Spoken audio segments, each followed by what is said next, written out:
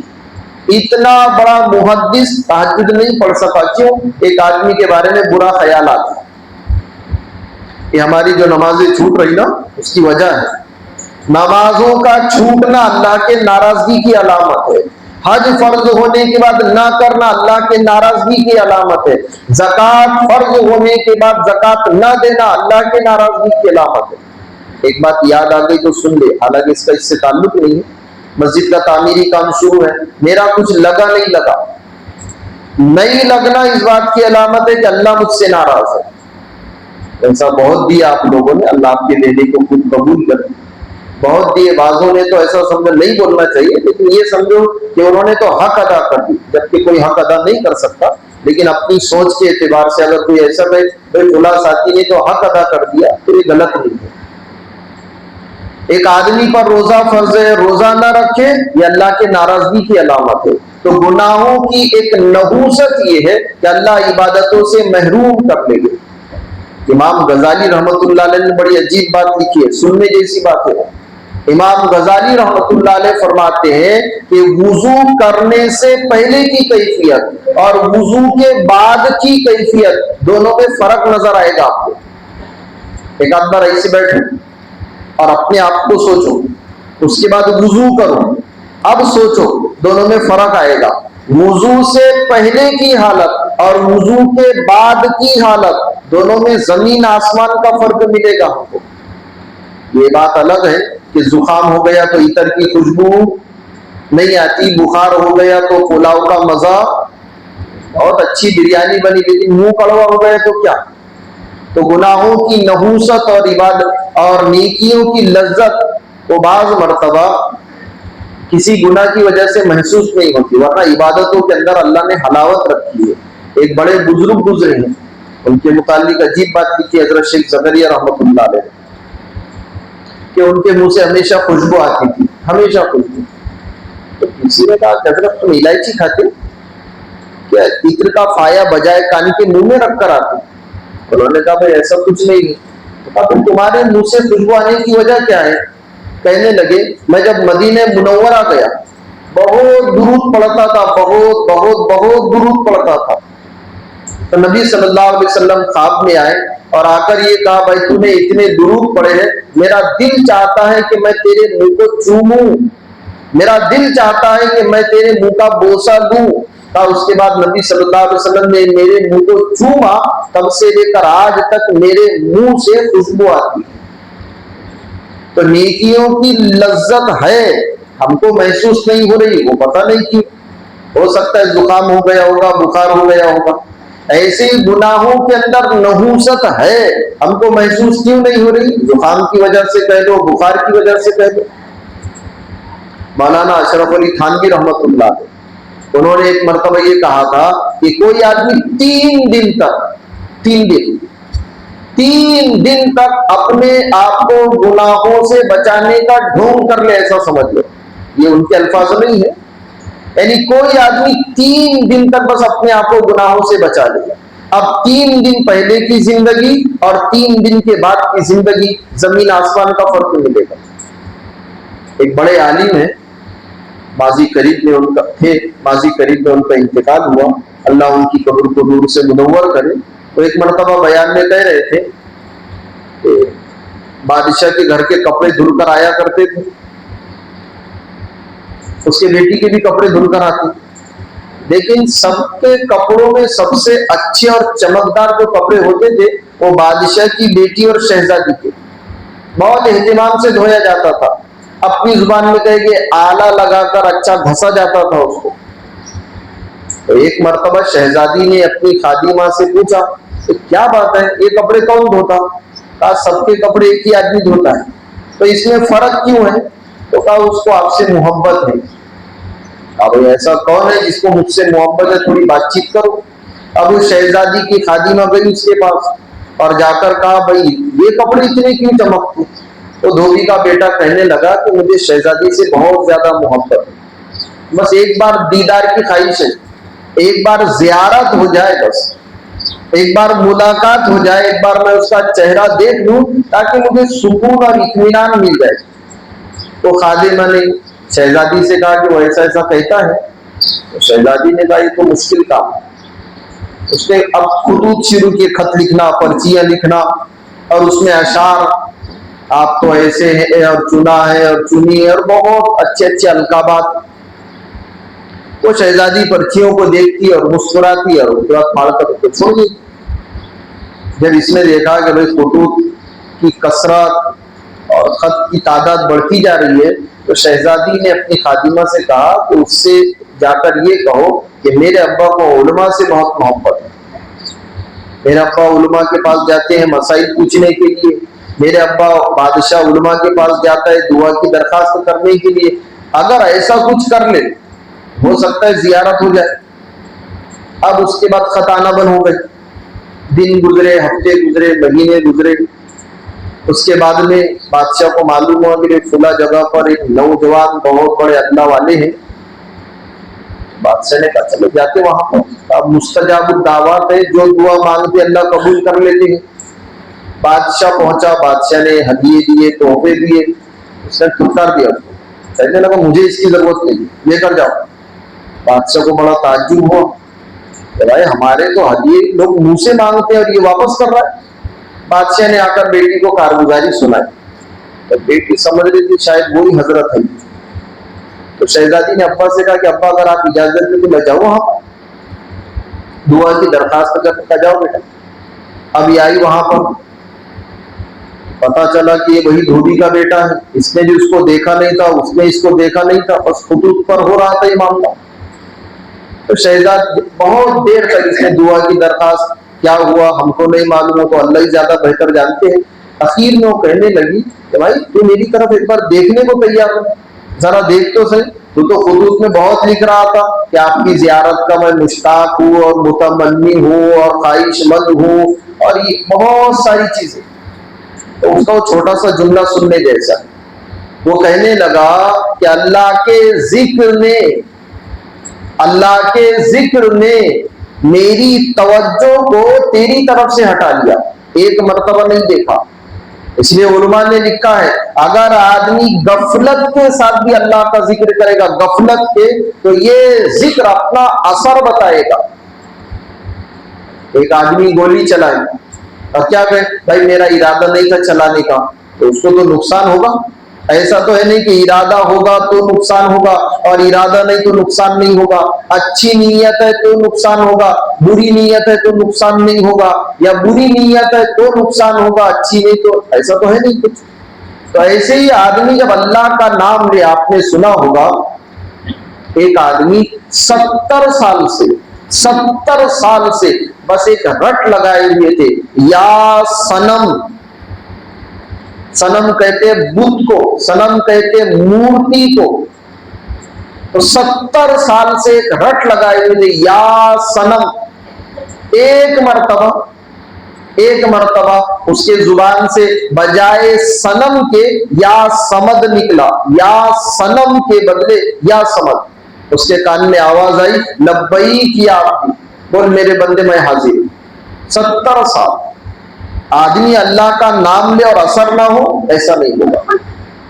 جیسے جب بیج زمین میں پڑتا ہے وہ اپنا اثر بتاتا ہے، پانی زمین پر پڑتا ہے وہ اپنا اثر بتاتا ہے، آدمی اللہ کا نام لے اور وہ اپنا اثر نہ بتائے، نہیں ہوتا ایسا۔ تو گناہوں کی تاثیر ہے، پہلی وہ آدمی کو عبادتوں سے محروم کر دے گی، دوسری وہ آدمی کو رزق سے محروم کر دے گی، رزق کی تنگی مسلط کر دے گی۔ اور اس کا ایک بڑا نقصان یہ ہے، جیسے کہ ہم سب دیکھ ہی رہے ہیں، یہ تو طے ہے کہ بارش ہوگی، بھائی ہم لوگ گناہ گار ہیں، لیکن اللہ جانوروں کی برکت سے، گزشتہ ایک بات بتائی گئی، سلیمان علیہ نبی علیہ السلام جب دعا کرنے کے لیے جا رہے تھے، لوگوں سے کہا بھائی واپس چلے، اب دعا کرنے کی ضرورت نہیں۔ تو لوگوں نے کہا حضرت کیوں؟ کہا نہیں، کیونکہ یہ پرندوں کی بولیاں جانتے تھے۔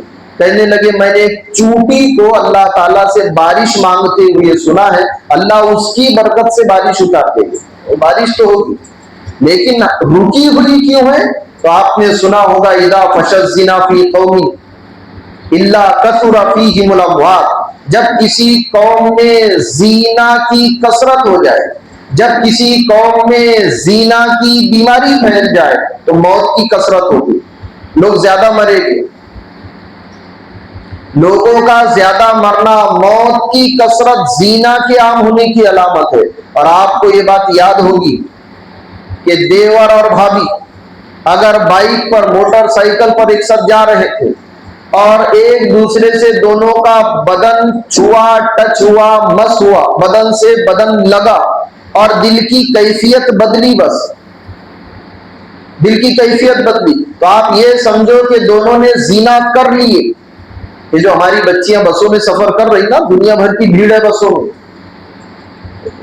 لیکن بے غیرتی چاہیے ہمارے کو، ہم کو تو بچوں کا مستقبل بنانا، کیا جی فیوچر، ہاں فیوچر، ٹیچر، کیچڑ، پتہ نہیں کیا کیا ہے، وہ بچوں کے مستقبل کو بنانے میں ان کا جو اگلا مستقبل ہے، قبر، ان کی آخرت، یہ خراب ہو رہی ہے۔ ایک آدھ بار بس میں سفر کر کے دیکھو آپ، تو جو بے غیرت آدمی ہوگا وہی اپنی بچیوں کو سفر کرائے گا۔ بے غیرت جو ہوگا، جس کے اندر ذرہ برابر شرم نہیں ہوگی، وہی اپنے بچیوں کو بس میں سفر کرائے گا۔ بغیر محرم کی بچیاں سفر کر، اس میں مردوں اور عورتوں کا اختلاط۔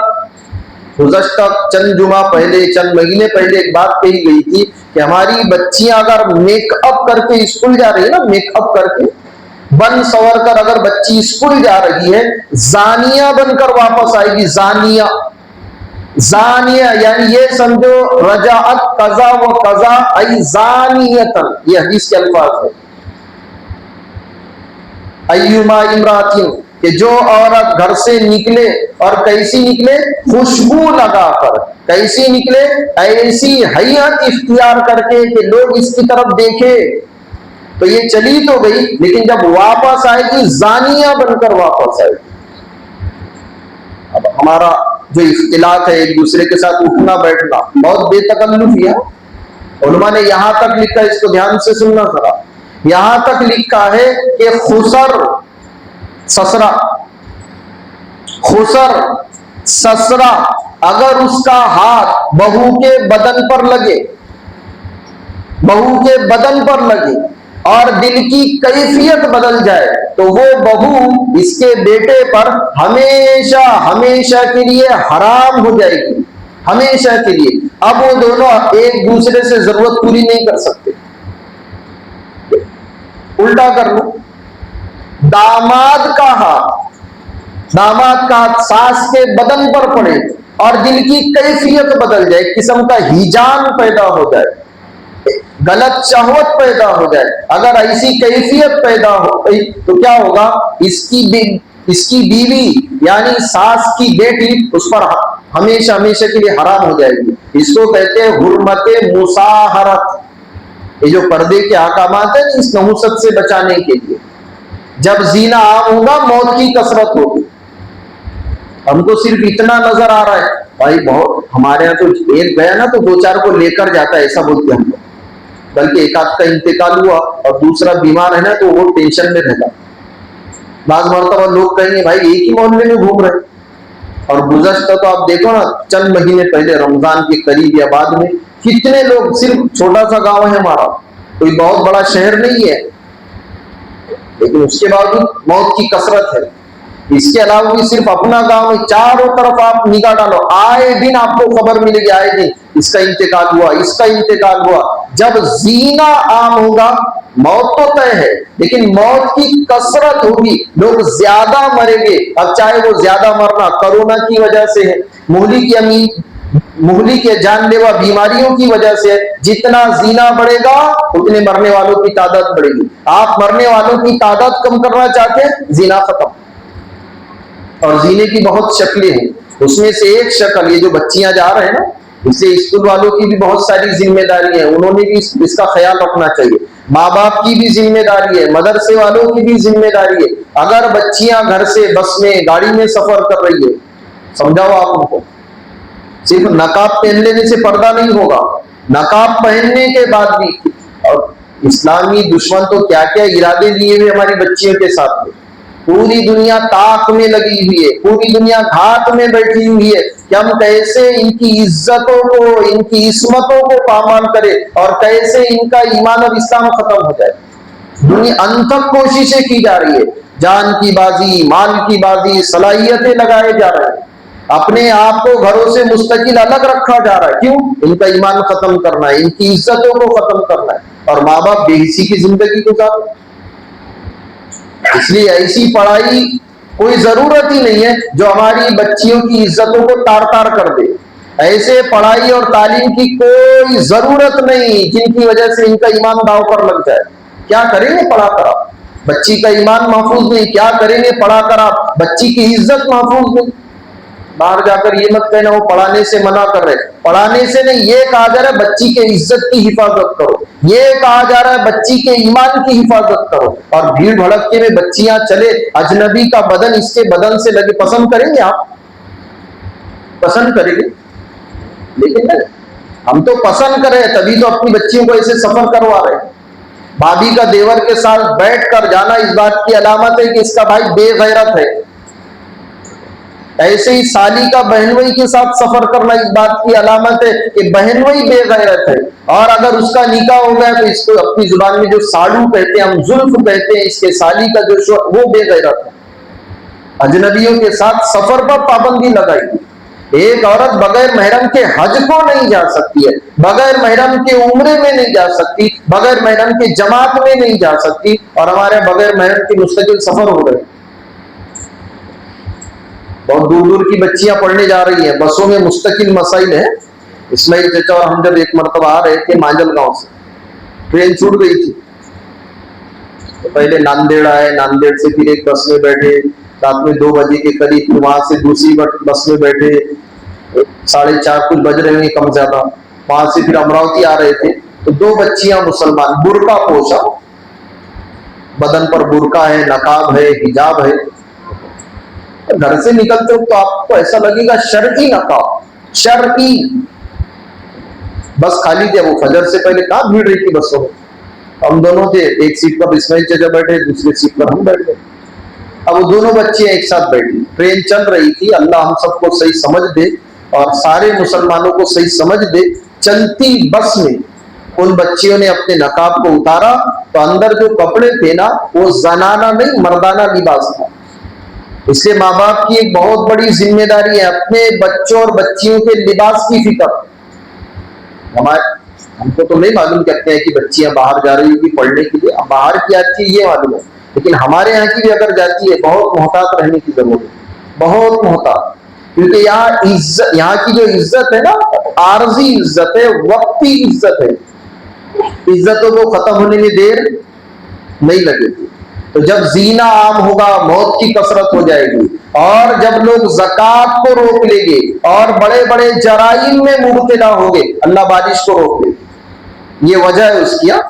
ہم جب ڈاکٹر کے پاس جاتے ہیں تو ڈاکٹر صاحب کیا کہتے ہیں, بھائی بلڈ چیک کرنا پڑے گا, یہ بیماری کیوں آئی, تو بارش کیوں رکی یہ بھی تو ہم کو سوچنا پڑے گا نا.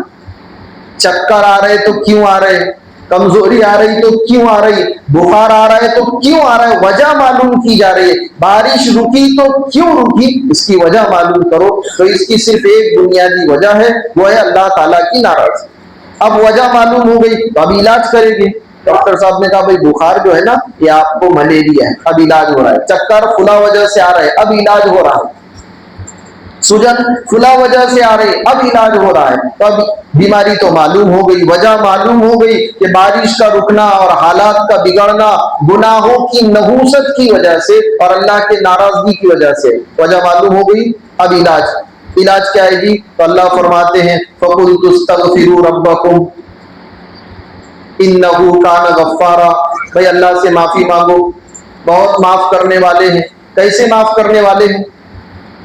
حدیث میں زمین سے لے کر آسمان تک, زمین سے لے کر آسمان تک جتنی خالی جگہ ہے, صرف مسجد میں نہیں, کھولا پور میں نہیں, پوری دنیا میں زمین سے لے کر آسمان تک کی ساری خالی جگہ کو ایک آدمی کے گناہ بھر دے. اتنے گناہ کیا کہ آسمان اور زمین کے درمیان کی ساری خالی جگہ اس کے گناہوں سے بھر گئی. پھر یہ اللہ سے معافی مانگے, اے اللہ معاف کر دے, اے اللہ معاف کر دے. جب یہ اللہ سے معافی مانگے گا, اللہ فرماتے ہیں میں اس کو معاف کر دوں گا اور مجھے کسی کی پرواہ نہیں ہے. کون پوچھے گا مجھ سے کہ کیوں معاف کیا آپ نے؟ اللہ معافی کو پسند کرتے ہیں. تو توبہ کا ایک فائدہ کیا ہوگا؟ یرسل السماء علیکم مدرارا. اللہ فرماتے ہیں جب تم سارے کے سارے معافی مانگو گے, آسمان سے بارش برسے گی عافیت والی, رحمت والی. اس کے بعد کیا ہوگا؟ وَيُمْدِدْكُمْ بِأَمْوَالٍ وَبَنِينَ, اور تمہارے مالوں میں برکت, تمہاری اولادوں میں برکت. وَيَجْعَلْ لَكُمْ جَنَّاتٍ وَيَجْعَلْ لَكُمْ أَنْهَارًا, باغوں میں برکت, فصلوں میں, پیک میں, گلے اور اناج میں برکت, اور نہروں اور باغوں میں برکت. حسن بصری رحمت اللہ علیہ کے پاس ایک آدمی آیا کہ حضرت بہت پریشانی چل رہی, ایک آدھ تعویذ دو. انہوں نے کہا تعویذ نہیں, استغفار کر. دوسرا آیا کہ حضرت ہمارے گاؤں میں بارش نہیں ہے, ایک آدھ وظیفہ بتاؤ. کہا وظیفہ کچھ نہیں, بس استغفار کرو. تیسرا آیا کہ حضرت نکاح کو بہت زمانہ ہو گیا, اولاد نہیں ہے, ایک آدھ تعویذ دو. انہوں نے کہا بس استغفار کرو. پھر آیا کوئی, کہا حضرت ساری کی ساری نہریں سوکھ گئی, کیا کرنا؟ کہا استغفار کرو. ان کے شاگردوں میں سے کسی نے پوچھا کہ حضرت 4 لوگ آئے اور سب کو آپ نے ایک ہی عمل بتایا استغفار کا. تو یہ آیت پڑھی تھی سورہ نوح کی, فَقُلْتُ اسْتَغْفِرُوا رَبَّكُمْ إِنَّهُ كَانَ غَفَّارًا, کہ تم اللہ سے معافی مانگو, اللہ تعالیٰ بڑے معاف کرنے والے ہیں. معافی مانگنے کو اللہ پسند کرتے ہیں, معافی مانگنے کو اللہ پسند کرتے ہیں. فائدہ کیا ہوگا؟ بارش ہوگی. اور ایک بڑے عالم ہے مولانا اشرف علی تھانوی رحمۃ اللہ علیہ, عجیب بات لکھی انہوں نے کہ جب آدمی معافی مانگتا ہے تو اس کے معافی مانگنے سے آسمان سے زمین پر بارش ہوتی ہے. معافی مانگنے سے یعنی پانی باہر آتا ہے. تو جب آدمی معافی مانگے گا تو کیا اس کے دل پر اللہ نور کی بارش نہیں کرے گی؟ جیسے معافی مانگنے سے پانی کی بارش برسات ہوگی, ایسی معافی مانگنے سے اللہ اس کے دل پر نور کی بارش برسائے گے. جیسے معافی مانگنے سے زمین تر ہوگی, ایسی اللہ تعالی معافی مانگنے سے اس کے دل کو اپنی نورانیت سے اور اپنی معرفت سے گیلا اور تر کر دے گے. کیا کرنا ہے؟ سارا کا سارا مجمع اللہ تعالیٰ سے معافی مانگیں گے سب. اللہ تعالیٰ ہم تمام کو صحیح سمجھ نصیب کرے. تو ایسے بیٹھ جائے جیسے ہم لوگ قاعدے میں بیٹھے.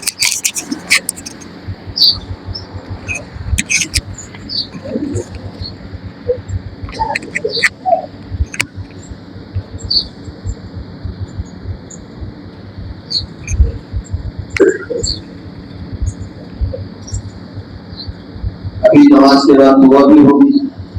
سارے مجمع نے آمین کہنا چاہیے. یہ نحوست پھیل گئی ہمارے یہاں. اپنے مسجد میں تو خیر ایسا نہیں ہے, لیکن آپ گاؤں کی دوسری مسجدوں میں دیکھیں گے نا, ایک سلام مسجد میں اور دوسرا سلام چلتے چلتے ہیں. یہ تو ان کا بس نہیں چل رہا, ورنہ اپنے یا تھوڑا خود ہی اٹھ جاتا ہوں کہ اپنے گاؤں میں یہ نحوست تھا.